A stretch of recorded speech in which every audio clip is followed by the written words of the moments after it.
કોર્ટના પ્રોટોકોલ બહુ ધ્યાનમાં રાખવા પડે. એટલે સૌથી વહેલા તમારે એક કોટ પહેરવો પડે. ટ્રિબ્યુનલ કાળા કોટનો આગ્રહ 60 દિવસ એ રીતના ડિપાર્ટમેન્ટને એ દિવસો છે કે એનો કઈ ટાઈમ? એને 60 જ. ઓકે. હવે ફોર એક્ઝામ્પલ આપણે સીઆઈટી અપીલ ટાઈમે સ્ટે ઓર્ડર કદાચ નથી લીધો તો આપણે આ અપીલ આપણે ઓર્ડર મળ્યાના 60 દિવસમાં કરવાની હોય. કમિશનરે એ ચુકાદાને તપાસતા જોયું કે આ તો રેવન્યુની વિરુદ્ધનો છે ચુકાદો. ટ્રિબ્યુનલ સામે આર્ગ્યુમેન્ટ જ્યારે આપણે કરી છીએ તો આર્ગ્યુમેન્ટમાં કયા કયા એવા મુદ્દા છે જે ધ્યાનમાં રાખવા જોઈએ? જજીસને યોર લોર્ડશિપ કહેવાની ભૂલ ન કરવી. ઓકે. કારણ કે ભારત હવે સ્વતંત્ર દેશ કે tribunal is A final fact finding authority.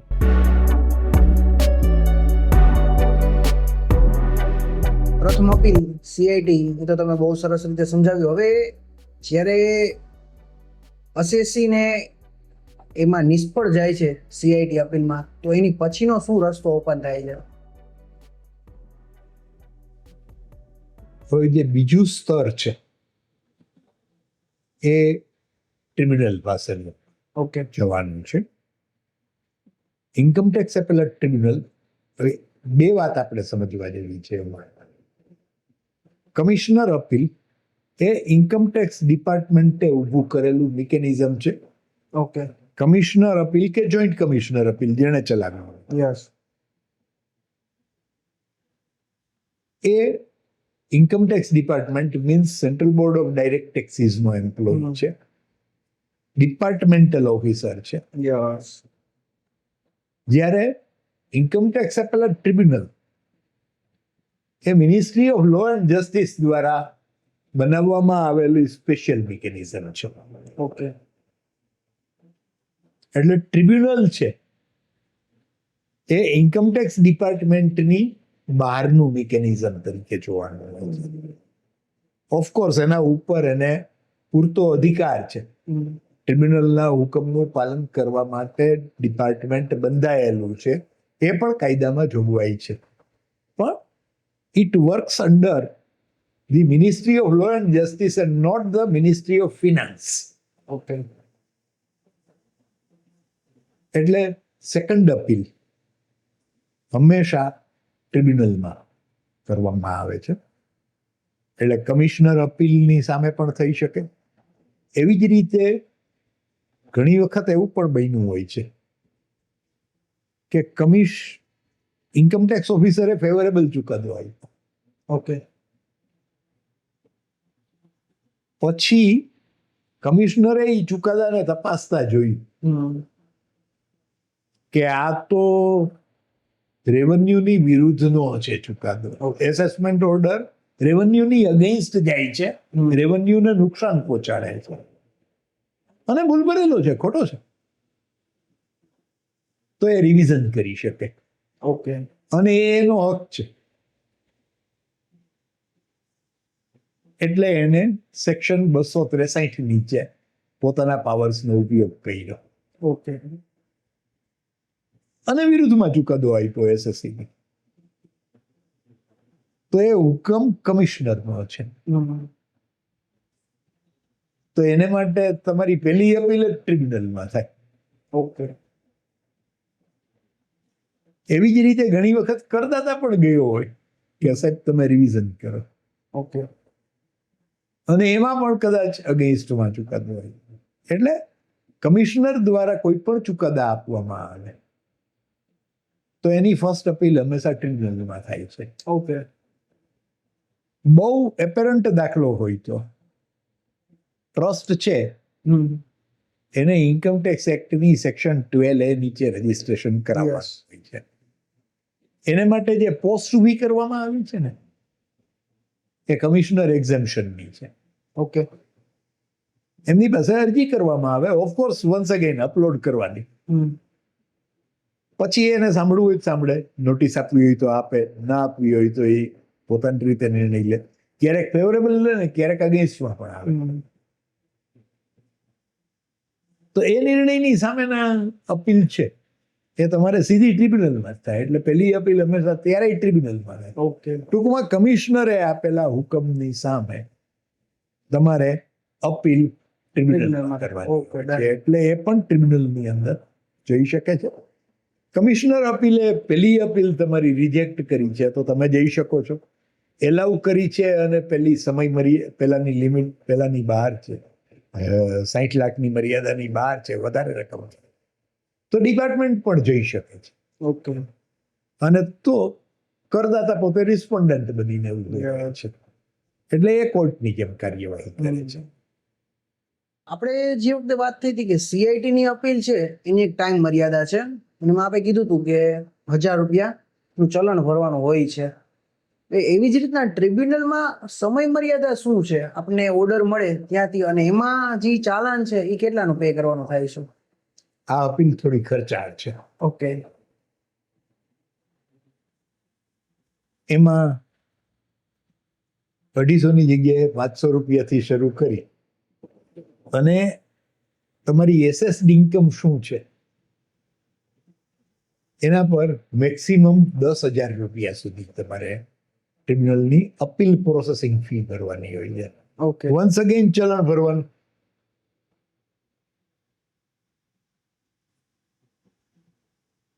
હવે એ અપીલ છે, પેલી જે અપીલ હતી કમિશનર અપીલ પાસે, એમાં આપણે 35 નંબરના ફોર્મની અંદર અપીલ દાખલ કરવાની. આને માટે ફોર્મ નંબર 36 આપ્યું છે. સાહેબ, આપણે જ્યારે ટ્રિબ્યુનલમાં અપીલ કરીએ છીએ, સેકન્ડ અપીલ અથવા ફર્સ્ટ અપીલ ઘણી વખત હોઈ શકે છે, તો એમાં ડોક્યુમેન્ટ શું શું આપણે એમાં અપલોડ કરવાના હોય છે અથવા ડિપાર્ટમેન્ટમાં દેવાના હોય છે?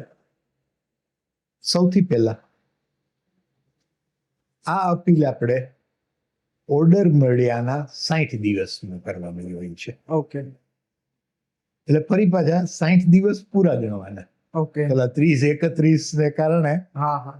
વધારે યોગ્ય એ છે કે ગૂગલને પૂછી લેવાનું કે આ તારીખથી 60 દિવસ ક્યારે ગણાય. યસ. એ પહેલા તમારે અપીલ ફાઇલ કરવાની. હવે એમાં તમે ફોર્મ નંબર 36 ની વાત કરી. ફોર્મ નંબર 35 અને 36માં તાત્વિક રીતે બહુ લાંબો ફરક નથી. પહેલા તો એસએસસી ની ડિટેલ હોય, યસ. નામ, પછી બીજું આવે કે તમે કયા ઓર્ડર સામે અપીલ કરો છો, એ ઓર્ડર કઈ તારીખનો છે, એનો ડીઆઈએન નંબર શું છે, કઈ તારીખનો ઓર્ડર છે અને કઈ તારીખે તમને મળ્યો છે. યસ. બંને ડેટ જુદી જુદી લખવાની. એ પ્રમાણે તમારે જે અપીલ દાખલ કરો છો એ ડિલેડ છે કે નોટ ઇન ટાઈમ છે એ ઓટોમેટિક તમારે કહેવાનું પડે. પછી તમારી ફેક્ટ શું છે ને ગ્રાઉન્ડ શું છે અને તમે શું માંગો છો યસ. અને અપીલ પ્રોસેસિંગ ફી તમે કઈ રીતે ભરી છે. એટલે નેચરલી સૌથી પહેલા તમારે ફેક્ટ્સ ઓફ ધ કેસ તૈયાર કરવાના, yes. Grounds of the appeal તૈયાર કરવાના, તમે રિલીફ શું માંગો છો એ તૈયાર કરવાના અને પછી દેવાનું. ઓકે. હવે બીજો ઇશ્યુ, તો એની સાથે બીજા એટેચમેન્ટ ક્યાં જોડવા પડે. ઓકે. એટલે સૌથી પહેલું જે ઓર્ડર સામે અપીલ કરીએ છીએ એ ઓર્ડર તો દેવાનો જ છે. આપણે આ સેકન્ડ અપીલ છે એમ ગણતરીમાં લઈને લઈએ તો કમિશનર અપીલનો ઓર્ડર આપણે આપીએ છીએ. પછી કમિશનર અપીલ આગળ આપણે જે અપીલ ફાઇલ કરી હતી એ ફોર્મ નંબર 35 દેવાનું. એની સાથે સ્ટેટમેન્ટ ઓફ ફેક્ટ્સ અને ગ્રાઉન્ડ્સ જો અલગ રાખ્યું હોય તો એ દેવાનું. એમાં લખેલું હોય તો કોઈ સવાલ નથી. યસ. એટલે સીઆઈટી અપીલનો ફૂલ સેટ. ઓકે. બરોબર. હવે એ અપીલ આપણે જે કરી હતી એ ઇન્કમટેક્સ ઓફિસરના ઓર્ડર સામે કરી હતી. હા. એટલે એ ઓફિસરનો ઓર્ડર પણ દેવાનો. ઇન્કમટેક્સ ઓફિસર જેની સામે તમે પેલી અપીલ કરી હતી એ પણ તમારે દેવાનું. ઓકે. તમારું વકીલાતનામું દેવાનું. પછી આ બધા ચલન્સ બધા દેવાના. આ બેઝિક મિનિમમ રિક્વાયરમેન્ટ છે. ઓકે. એ ઉપરાંત તમારે બીજી થોડીક વસ્તુ સાથે દેવાતી હોય છે. મોટે ભાગે રિટર્ન કે જે કંઈ હોય છે એ પણ રજૂ કરાય છે. જો તમારે ડિલે કંડોન થઈ હોય, ડિલે કરી હોય, તો કોન્ડોનેશન ઓફ ડિલે માટેની એપ્લિકેશન ને એની એફિડેવિટ પણ તમારે મેળવી પડે. યસ. સ્ટે ઓર્ડર માટે જો તમે આગળ ગયા હો તો ફરી પાછી જે સ્ટે એપ્લિકેશન કરો એ તમારે સાથે બીડો ઓકે. એ જરૂરી છે. એટલે ટૂંકમાં અપીલમાં દાખલ કરતી વખતે આપણે ઘણા એવા કાગળો હોય છે કે જે આપણે બીડવાના હોય છે, ટૂંકમાં આપણા સપોર્ટમાં બીડવાના. ઓકે. જો ડિપાર્ટમેન્ટ અપીલમાં ગયું હોય તો આપણે રિસ્પોન્ડન્ટ આવીએ યસ. તો એની તમને નોટિસ પણ મળે. અને જેમ આપણે જે આ અપીલના કાગળો છે એ ઇન્કમટેક્સ ડિપાર્ટમેન્ટ પાસે પણ જાય, આપણો ટ્રિબ્યુનલની અપીલ ઓર્ડર અપીલનો સેટ, એવી જ રીતે ડિપાર્ટમેન્ટે જે અપીલ દાખલ કરી હોય એનો સેટ આપણને આપવો પડે. તો એના પરથી આપણે ક્રોસ ઓબ્જેક્શન લેવાનો હક મળે. યસ. જે તમારે એ ઓર્ડર મળ્યાના 30 એ જે અપીલ સેટ મળે એના 30 દિવસમાં તમારે દાખલ કરી દેવાનું. ઓકે. ઓરિજિનલ અપીલ જો તમે દાખલ કરતા હો તો 60 દિવસમાં કરવાની. અને જો તમારી સામે ડિપાર્ટમેન્ટે અપીલ કરી તો તમારે 30 દિવસમાં જે કંઈ પણ વાંધા અરજી હોય, ઓકે. ક્રોસ ઓબ્જેક્શન મીન્સ આમ જોવા બેસો તો ગુજરાતીમાં સાદી ભાષામાં વાંધા અરજી કહેવાય, એ આપણે લઈ લેવાના હોય. ઓકે. ને પ્રિસ્ક્રાઇબ્ડ ફોર્મ આપ્યું છે એની અંદર આપણે લેવાના હોય છે. ઓકે. બીજી વાત એ યાદ રાખવાની કે આ વાંધા લીધા છે એટલે બીજા વાંધા લેવાનો તમારો હક પૂરો નથી થતો. ઓકે. પણ આ વાંધા રેકર્ડ ઉપર મુકાય છે એટલે એને ફાયદા પણ છે કે તમારી વાંધા અરજીને આધારે ડિપાર્ટમેન્ટની વિરુદ્ધનો ચુકાદો આવી શકે. યસ. એની પાસે જે એવું હોય કે ડિપાર્ટમેન્ટની આ અપીલની જે છે એ અયોગ્ય રીતની છે, તો તમારો વાંધો જ પોતે જ એક ડિપાર્ટમેન્ટની અગેન્સ્ટનો પુરાવો થઈ છે. એટલે સ્ટ્રેટેજિક નિર્ણય લેવાનો યસ. કે આપણે ક્રોસ ઓબ્જેક્શન લેવા જ કે નથી લેવા. ઓકે. ન લ્યો તો તમારો દરવાજો તો ખુલ્લો જ છે. હિયરિંગ વખતે ને તમે બધી જ વસ્તુ સામે દલીલ કરી શકો. હા સાહેબ, હવે ફોર એક્ઝામ્પલ આપણે સીઆઈટી અપીલ ટાઈમે સ્ટે ઓર્ડર કદાચ નથી લીધો તો આપણે ટ્રિબ્યુનલમાં જ્યારે આપણે અપીલ કરી છે ત્યારે સ્ટે માટે એપ્લાય કરી શકાય છે? ડેફિનેટલી સ્ટે માટે તમે ગમે ત્યારે એપ્લાય કરી શકો. ઓકે. સ્ટે એવી વસ્તુ છે કે તમે એમ કહો છો કે મને મુશ્કેલી છે, હું પૈસા ભરી શકતો નથી અને મારી પાસે કેસ જીતવા માટેના પૂરતા સંજોગો છે, ઓકે. તો તમે વસૂલ કરેલા પૈસા તમારે મને પાછા આપવાના છે. એના કરતા અત્યારે ન લો તો, એટલે એ ગમે ત્યારે થઈ શકે. ઓકે. એને માટે કોઈ ટાઈમ લિમિટ હોઈ ન શકે. ઓકે. પણ તમારી અપીલ ચાલે છે એ ખુદ એક મોટું ગ્રાઉન્ડ બને છે. એટલે સ્ટેની એપ્લિકેશન અપીલ દાખલ કરીને સૌથી પહેલું કામ સ્ટેની અરજી કરવું જોઈએ, ઓકે. જે કરદાતાના હિતમાં છે. ઓકે. સાહેબ, હવે આપણે તો ફોર એક્ઝામ્પલ 60 દિવસનો ટાઈમ છે તો ભાઈ સીઆઈટી અપીલમાંથી આપણે જો આપણી ફેવરમાં નથી આવતો તો ટ્રિબ્યુનલમાં જવા માટે 60 દિવસ, એવી રીતના ડિપાર્ટમેન્ટને એ દિવસો છે કે એનો કઈ ટાઈમ? એને 60 જ. ઓકે. કાયદો સ્પષ્ટ છે, બંનેને 60 દિવસ. ઓકે. જેને અપીલ દાખલ કરવી હોય એને 60 દિવસમાં કરવાનું. ઓકે. હવે સાહેબ, ફોર એક્ઝામ્પલ સીઆઈટી અપીલમાં આપણી ફેવરમાં આવ્યું, સીઆઈટીમાંથી જ્યારે ટ્રિબ્યુનલમાં અધિકારી જાય છે એની અગેન્સ્ટમાં છે, એટલે હવે આપણે જ્યારે આ ટ્રિબ્યુનલમાંથી જ્યારે આપને ખ્યાલ આવે કે ભાઈ આપણી અગેન્સ્ટમાં ટ્રિબ્યુનલમાં અધિકારી દ્વારા દાખલ કરવામાં આવ્યું છે, ત્યારે આપણે જાણવું હોય કે કઈ રીતના કઈ સેક્શનમાં, કારણ કે ઘણી વખત આપણી ફેવરમાં આવી ગયો છે એટલે આપણે ખબર નથી હોતી, કારણ કે ત્યાં આપણે ઝીરો ડિમાન્ડ થઈ જાય છે, તો એને આપણે ગ્રાઉન્ડ્સ જાણવા હોય તો એની કઈ રીતના આપણે જાણી શકાય છે કે કયા કયા સેક્શનમાં કઈ કઈ રીતે એને દાખલ કરેલું છે? હવે ભાઈ એવું છે કે આપણે જે અપીલ દાખલ કરીએ છીએ ને, થોડીક લંબાણથી એ પ્રોસિજર સમજાવું કે આપણે ટ્રિબ્યુનલમાં અપીલ અપલોડ કરીએ છીએ પણ ટ્રિબ્યુનલ હંમેશા હાઇબ્રિડ વેથી ચાલે છે.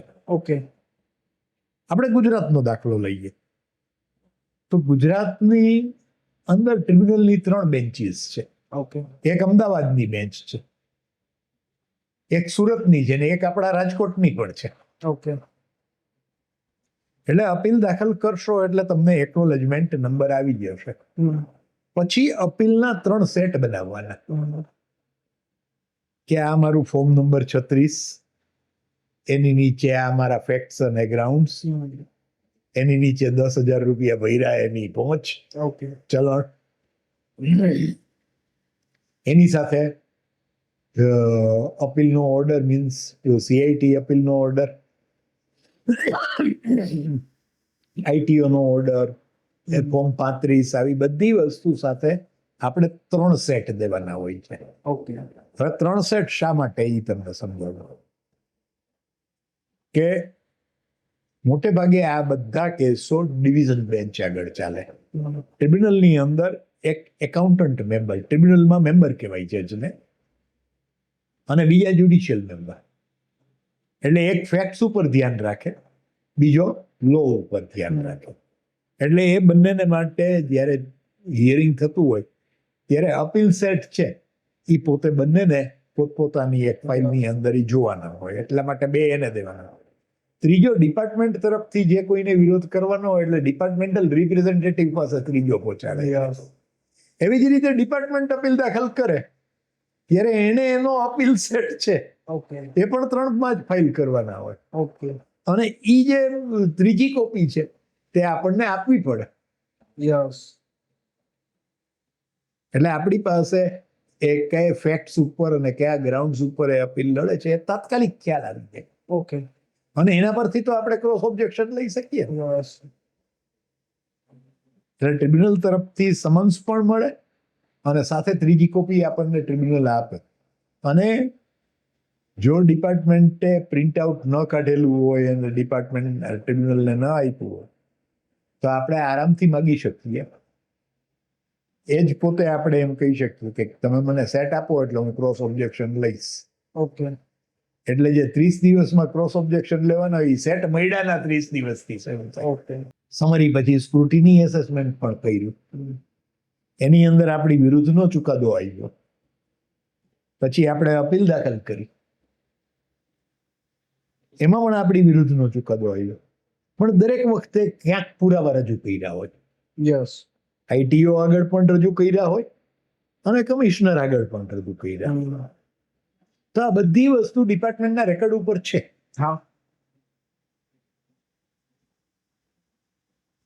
તો એ બધા એકત્રિત કરીને એક પેપર બુક બનાવાય કે આ અપીલ સેટ, પછી હવે મેં આઈટીઓ આગળ આટલું કહ્યું હતું અને એણે આ ચુકાદો આપ્યો, એણે આ નોટિસ આપી હતી, એનો મેં આવો જવાબ આપ્યો હતો, એની સાથે આ પુરાવા રજૂ કર્યા હતા. એવી જ રીતે સીઆઈટી અપીલમાં પણ આ જ બન્યું.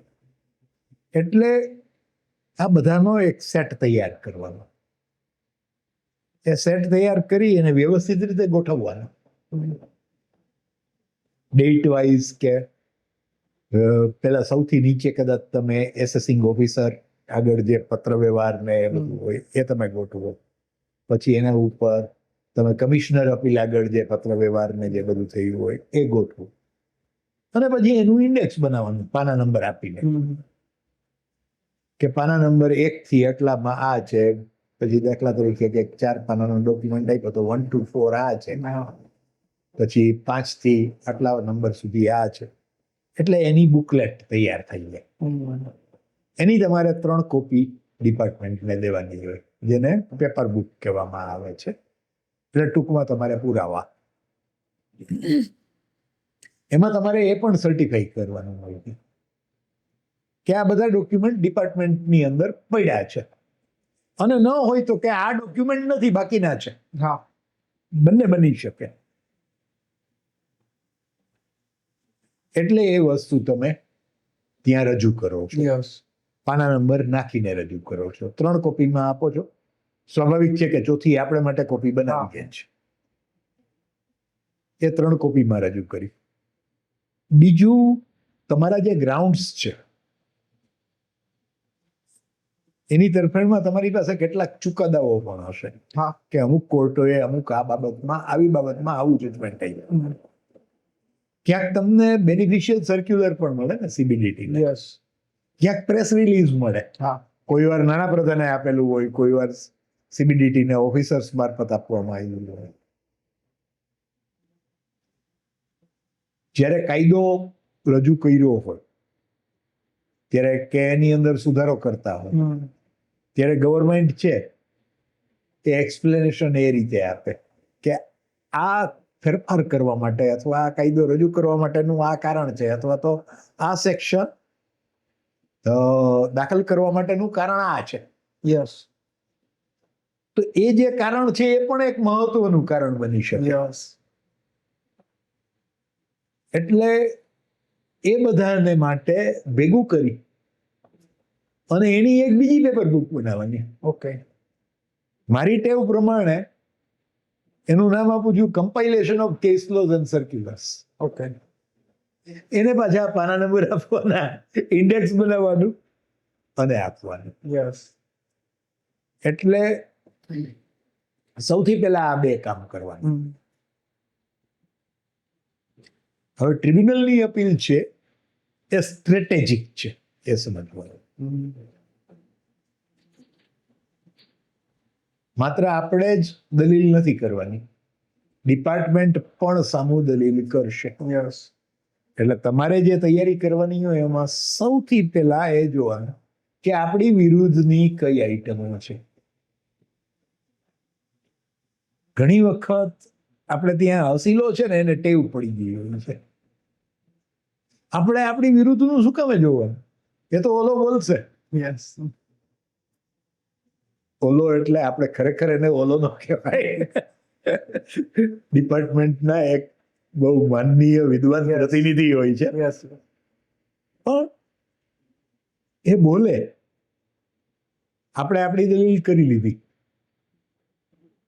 પછી ડિપાર્ટમેન્ટલ રિપ્રેઝેન્ટેટિવ પોતાની દલીલ રજૂ કરે, પછી જજ તમારી સામે જુએ યસ કે do you want to say anything against this argument? ત્યારે શું કરશું? અને કેસ તરત પતાવવાનો છે. યસ એટલે તમારે પહેલેથી તૈયારી કરવી જોઈએ કે તમારી વિરુદ્ધ શું મુદ્દાઓ આવી શકશે અને એનો આપણે બચાવ કેમ કરવાનો છે. આ બધી વસ્તુ જો ધ્યાનમાં ન રાખવામાં આવે તો તકલીફ ઊભી થાય. એટલે કાઉન્સિલ જે છે એને બહુ સરસ રીતે સમજીને કામ કરવું પડે કે એ ખૂબ વાંચનનો શોખીન હોવો જોઈએ, બેઝિકલી એનાલિટિકલ હોવો જોઈએ. જે પણ કાયદાના સુધારા આવતા હોય, જે નવા નવા ચુકાદા આવતા હોય, એ એટલીસ્ટ એક વખત વાંચી લે યસ એટલે એના મગજમાં એટલું તો કોતરાશે હા કે આવું કંઈક આવ્યું હતું. હા પછી એને શોધવાનું છે ઓફકોર્સ, પણ જો વાંચ્યું જ ન હોય તો આવું કંઈક આવ્યું છે એ ખબર નહીં પડે. એટલે કાઉન્સેલર જે હોય એ ઘણી વખત જે કહેવામાં આવે છે ને કે મોટા કાઉન્સેલર, મોટા એટલે રિયલ સેન્સમાં મોટા નહીં, પણ જે વ્યક્તિ આવી રીતે સ્ટુડિયસ છે એવી વ્યક્તિ પાસે જો તમારો કેસ હોય તો તમે પ્રમાણમાં ઘણા સેફ રહો છો. યસ ટ્રિબ્યુનલ છે એમાં આપણે પ્રોટોકોલનું પણ ધ્યાન રાખવું પડે. એમાં જનરલી શું શું પ્રોટોકોલ એવા મેઇન છે જેનું આપણે ધ્યાન રાખવું જોઈએ? હવે એ સમજવાનું કે ડિપાર્ટમેન્ટની અંદર જે ફર્સ્ટ અપીલ હોય છે, હવે તો ફેસલેસ થઈ ગયું છે, પણ માની લો કે ફેસ ટુ ફેસ હોય તો શું કરવું પડે? તો કમિશનર અપીલ પાસે ફેસ ટુ ફેસ હોય તો આપણે શિષ્ટ કપડાં પહેરીને જવાનું, એથી વધુ કશું નથી. પણ ટ્રિબ્યુનલ છે ને એ એક કોર્ટ ગણાય છે, યસ એટલે એમાં કોર્ટના પ્રોટોકોલ બહુ ધ્યાનમાં રાખવા પડે. એટલે સૌથી પહેલા તમારે એક કોટ પહેરવો પડે. ટ્રિબ્યુનલ કાળા કોટનો આગ્રહ નથી રાખતી, પણ પહેરો તો સારું.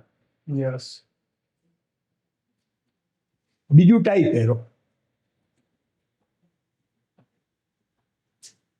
એટલે શિસ્ત કપડા ઉપર ટાઈ અને કોટ આપણી પાસે અપેક્ષા રાખે છે. ઘણી વખત ટાઈ ન પહેરી હોય તો ચલાવી પણ લે છે, ઓકે. કારણ કે ટાઈ છે એ ટેકનિકલી જરૂરી નથી. બંધ ગળાનો કોટ પણ ચાલી શકે, ઓકે. પણ બહેનો માટેની પરિસ્થિતિ સહેજ જુદી થાય, કારણ કે ટાઈ નથી પહેરતી. એ પેન્ટ શર્ટ પહેરવું હોય તો પહેરે, એની હવે ના નથી, પણ એ ન પહેર્યું હોય તો કાંઈ ડ્રેસ પહેરશે, સલવાર કુર્તા અથવા તો સાડી પહેરી હશે, ઓકે. એના ઉપર એને કાળો કોટ પહેરવાનો. ઓકે. કોટ આગ્રહ એ રાખે છે કે તડક ભડક વાળા તમારા શર્ટ ન હોવા જોઈએ. યસ. એ પ્રિફરેબલી સોબર કલરના, અને શક્ય હોય તો વ્હાઇટ જ પહેરો. ઓકે. એટલે આ એક કોર્ટનો પ્રોટોકોલ ડ્રેસ કોડની દ્રષ્ટિએ. જજીસને યોર લોર્ડશિપ કહેવાની ભૂલ ન કરવી, ઓકે. કારણ કે ભારત હવે સ્વતંત્ર દેશ છે, એટલે એને યોર ઓનર્સ પૂરતું છે. ઓકે. અને ઘણા જજીસ તો એમ કહે છે કે યોર ઓનર્સ પણ કહેવાને બદલે તમે સર કહો તો પણ ચાલશે. ઓકે. અમારે વિવેક જોઈએ છે. યસ. યસ. ત્રીજું, અધિકારી છે એને માટે ગમે તેવા શબ્દો ન વપરાય. એટલે ડીઆર હોય, ડિપાર્ટમેન્ટલ રિપ્રેઝેન્ટેટિવ, તો એને તમે લર્નેડ ડીઆર કહો. ઓકે. લર્નેડ શબ્દો વાપરવાના. ભલે હિન્દી સિનેમામાં આવે ને, મેરે વિદ્વાન મિત્ર, ટોણો મારતી વખતે પણ મેરે વિદ્વાન મિત્ર. ઓફકોર્સ હું ટોણા મારવાના મતમાં નથી, પણ લર્નેડ ડીઆર કેવું એ વધારે યોગ્ય છે. તમે જે ઓર્ડર સામે અપીલ કરો છો તો એ લર્નેડ કમિશનર કયો, યસ. એ યોગ્ય છે. આઈટીઓના ઓર્ડર સામે કમિશનરનો ઓર્ડર છે તો એને માટેની જ્યારે છણાવટ થતી તો તમે લર્નેડ એસેસિંગ ઓફિસર કહો, એ જરૂરી. એટલે સૌથી પહેલા વહેલા વિવેક જોઈએ. બીજો પ્રોટોકોલ બને ત્યાં સુધી ટુ ધ પોઈન્ટ રહેવાનો હોય. યસ. એટલે તમે જે મુદ્દા ઉપર તમે દલીલ કરતા હો એ શક્ય એટલું લાઘવમાં કહેવાનું. કોર્ટ છે ને એનો ટાઈમ જે હોય છે, એક દિવસમાં સામાન્ય રીતે ટ્રિબ્યુનલ પાસે 25 થી 30 કેસનું લિસ્ટ હોય. ઓકે. હવે એની અંદર 10-12 કેસ તો ચલાવવાના હોય. સવારના 10:30 વાગે બેસે તો 2-2:30 વાગે તો એને પૂરું કરવું છે. તો દરેકને કલાકો દીધે રાખે તો કઈ રીતે ચાલે? યસ.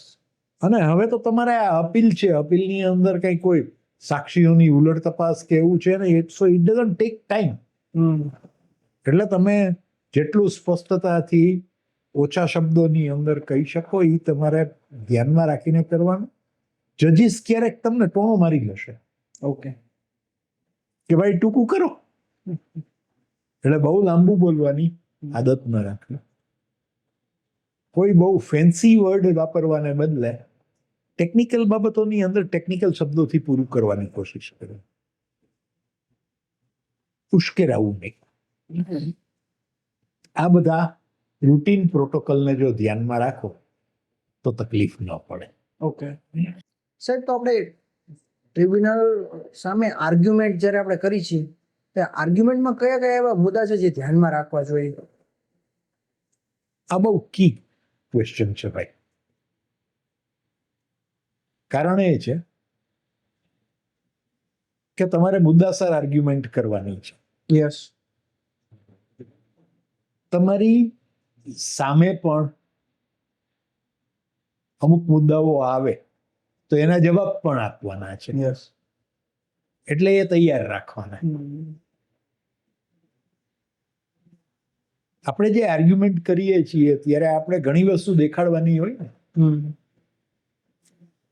સપોઝ કે તમે એમ કહેવા માંગતા હો કે ઇન્કમટેક્સ ઓફિસરે મારી પાસે આ માહિતી માંગી,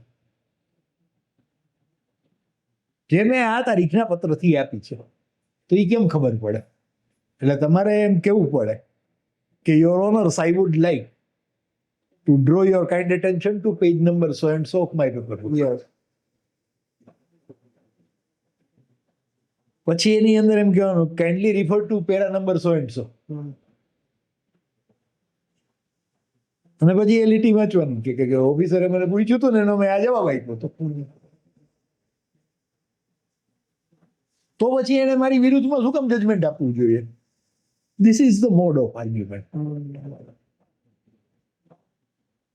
ઘણી વખત આપણે એને કહીએ કે હું પહેલેથી આ વસ્તુ કહેતો રહું છું. જ્યારે સૌથી પહેલી નોટિસ આવી ત્યારે મેં આમ કહ્યું, ત્યાર પછી મેં સતત આમ કહ્યું, ત્યાર પછી કમિશનર સાહેબને પણ મેં આ જ વાત કરી. તો એ બધાના એક્ઝામ્પલ દેખાડી અને એના પેજ નંબર દેખાડી દેવા.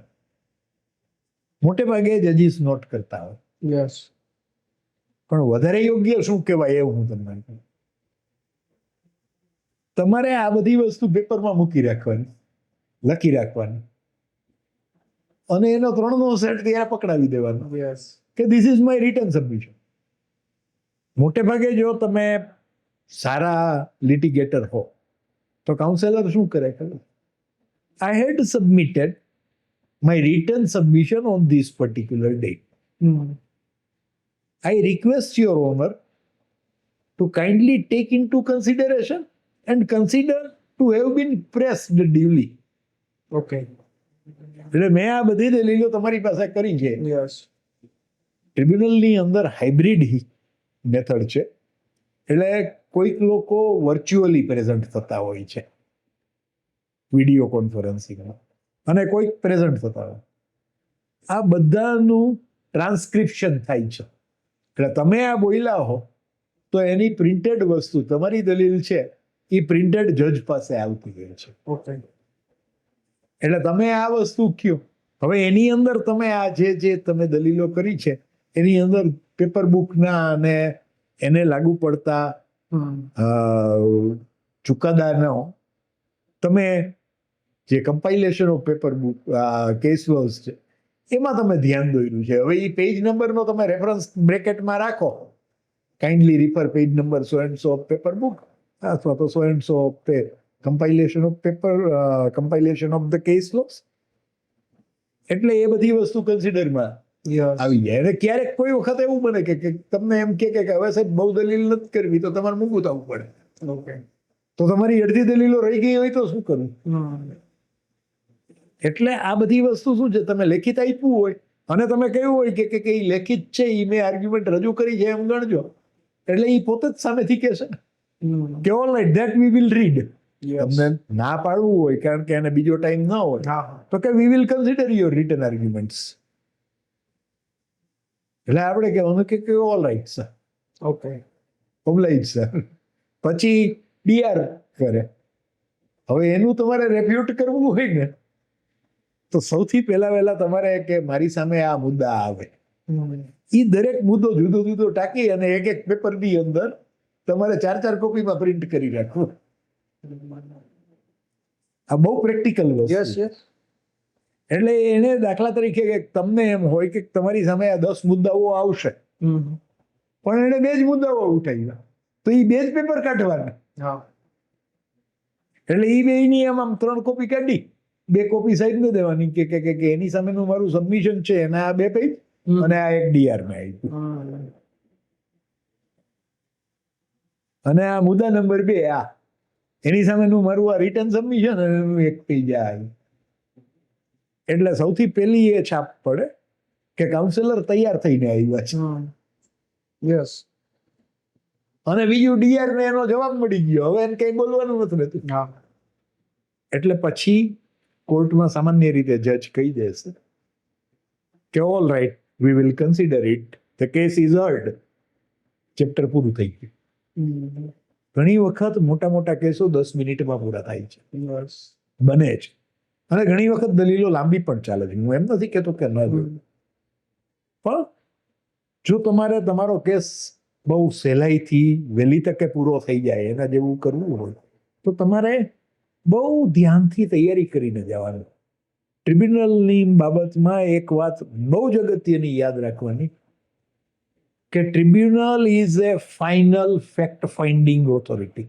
યસ. એટલે ફેક્ટ્સની બાબતમાં ટ્રિબ્યુનલે જે જજમેન્ટ લીધું એ યોગ્ય ગણવામાં આવશે, એને પાછળ ચેલેન્જ ન થઈ શકે.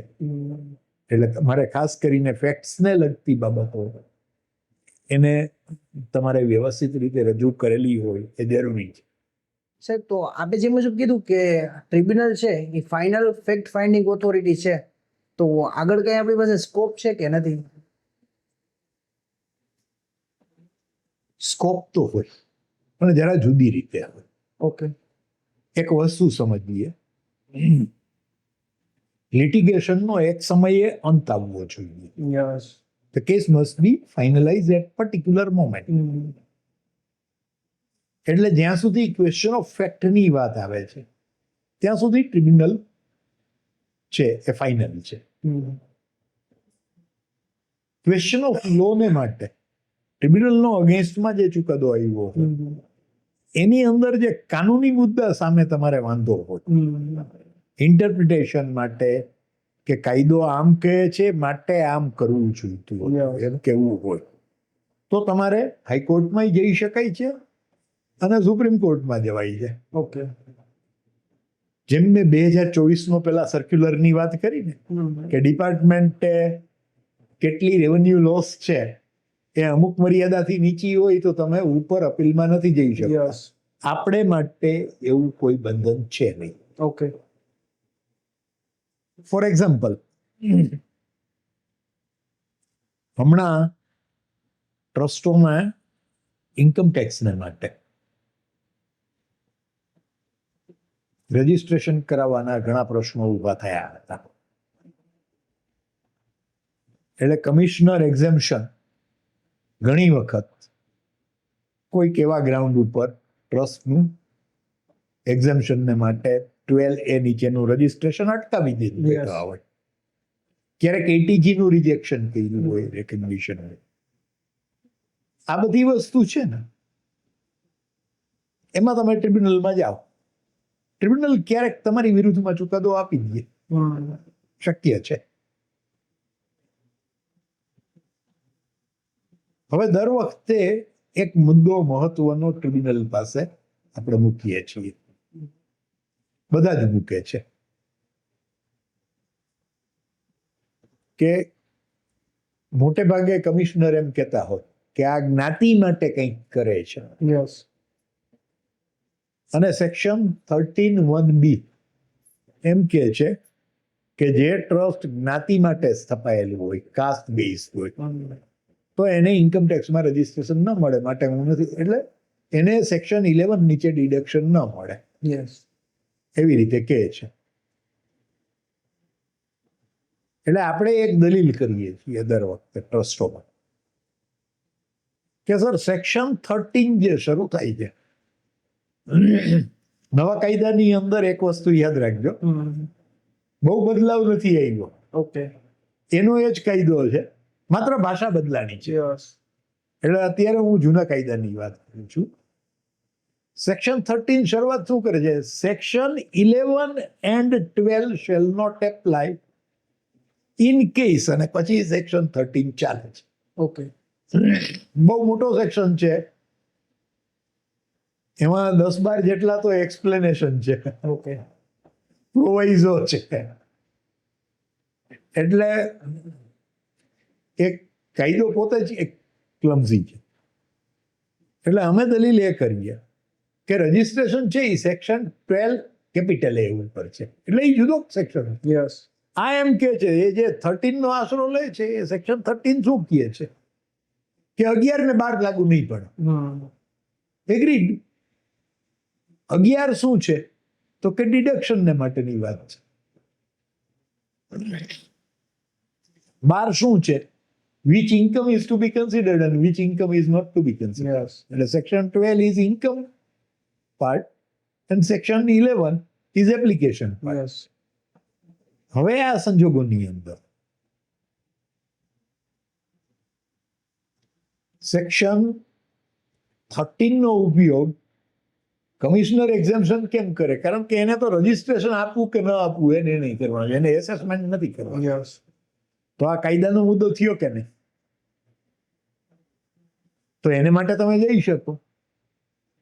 That honorable tribunal has erred in doing this, not considering this. તો એ ક્વેશ્ચન ઓફ લો બની જાય છે. આપણે ફેક્ટ્સમાં એમ ન કહે કે હું આ કાસ્ટિઝમ આ કાસ્ટ માટે છે ને નથી ને એ બધી વાત પછી નથી રહેતી.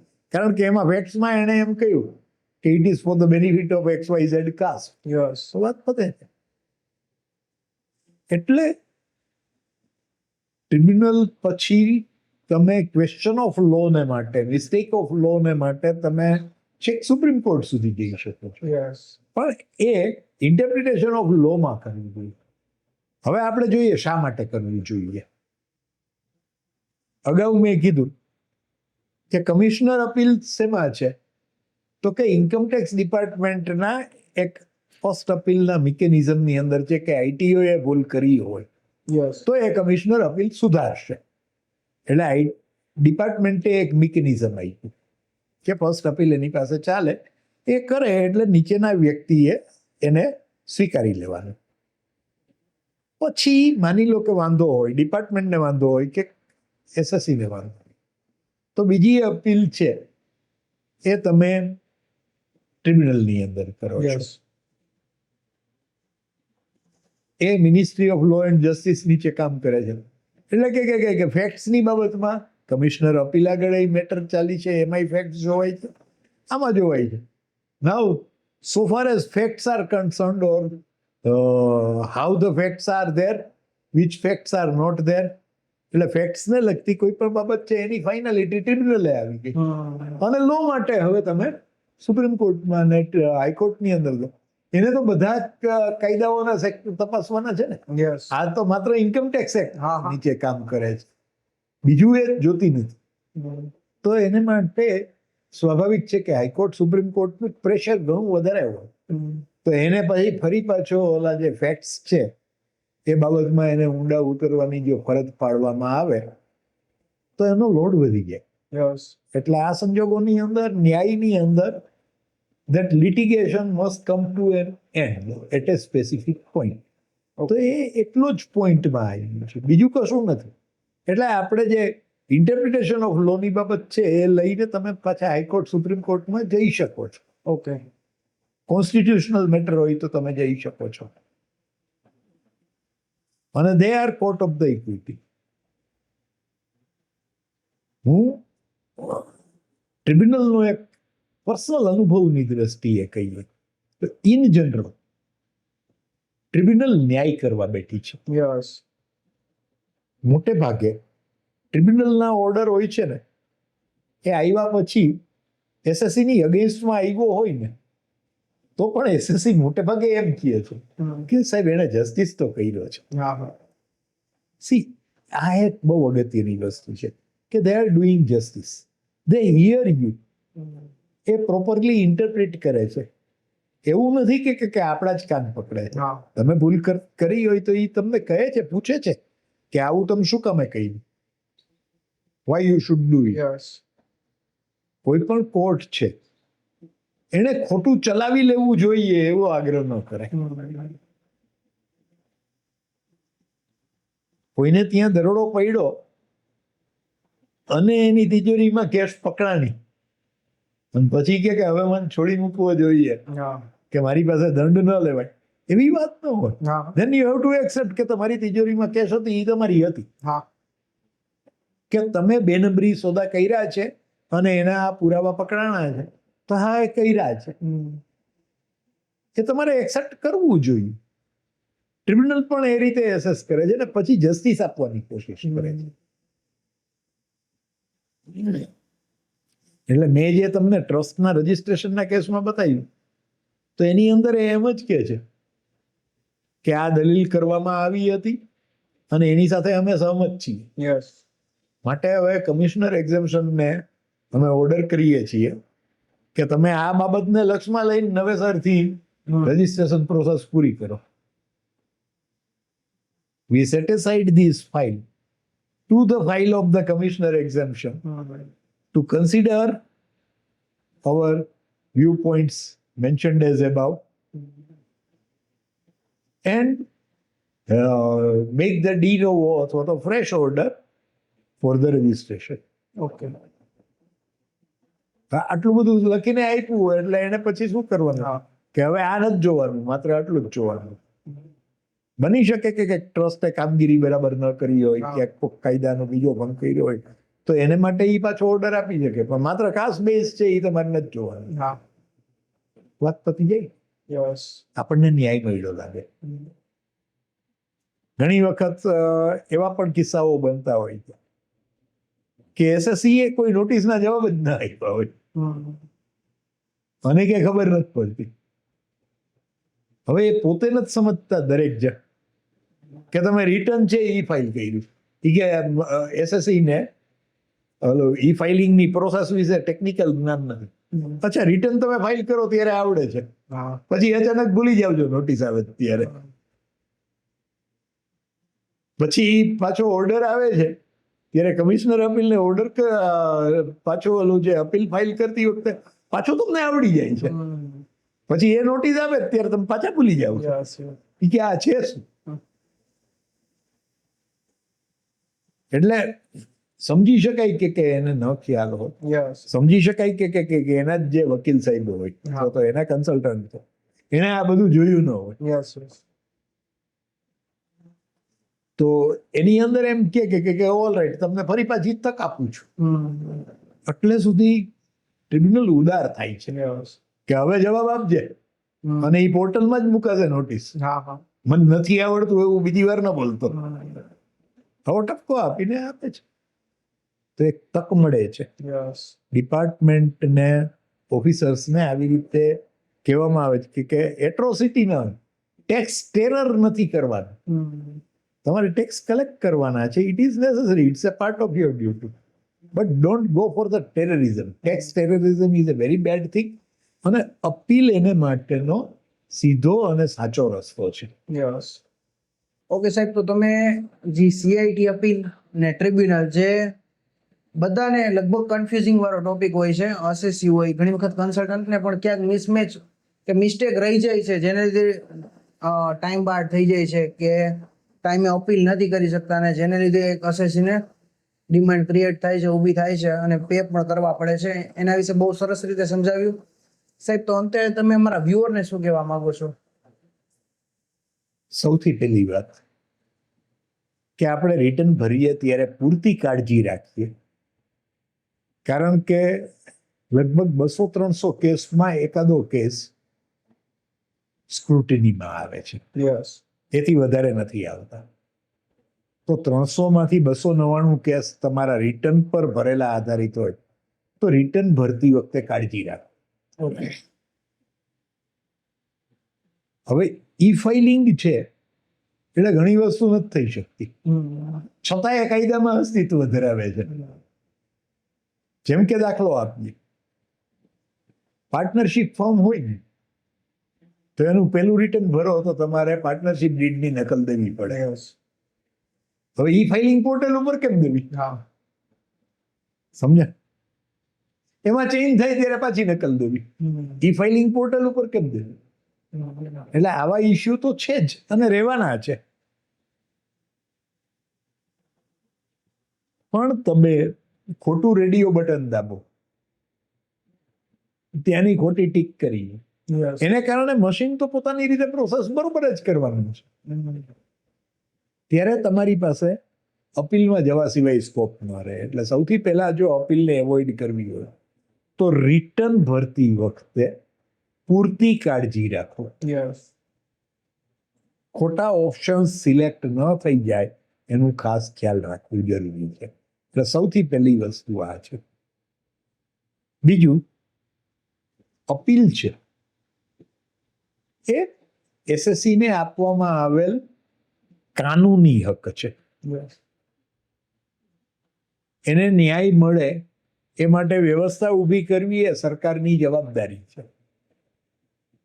એટલે એ હક એક્સરસાઇઝ કરાય એમાં કોઈ તમે ખોટું કરતા નથી. પણ સાથે એ પણ યાદ રાખવાનું કે અપીલ છે, એપેલેટ ફોરમ એ હાયર લેવલનું ફોરમ છે. એમાં તમારે કાયદા અને ફેક્ટ્સ બધાની ચર્ચા થવાની, એટલે તમારે નિર્ણય લેવાનો કે અપીલમાં જવું કે ન જવું. અને જો અપીલમાં જવાનું થાય તો તમારી પાસે તમારી તરફેણના પુરાવા ક્યાં છે અને તમારી વિરુદ્ધમાં શું આવી શકે એમ. એ બંને વસ્તુની કાળજી રાખી પ્રોપર ડોક્યુમેન્ટેશન કરો અને એને પ્રોપર રીતે રજૂ કરો, એ જરૂરી છે. અત્યારે ફર્સ્ટ અપીલ કમિશનર અપીલ પાસેની એ ફેસલેસમાં છે, એટલે તમારા ડોક્યુમેન્ટ ઉપર જ નિર્ણય લેવાશે. ટ્રિબ્યુનલની અંદર ફેસ ટુ ફેસ અને ફેસલેસ બંને સાથે થાય છે.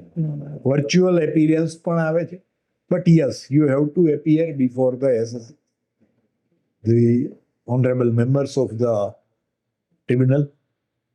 તમારી સામે ડીઆર પણ સરકાર તરફથી વિગતો રજૂ કરે છે, એટલે તમારે એ કાળજી રાખવાની અને તમારું પેપર વર્ક બધું વ્યવસ્થિત રીતે કર્યું હોય તો તમને ન્યાય મળે છે એવું તમને લાગશે.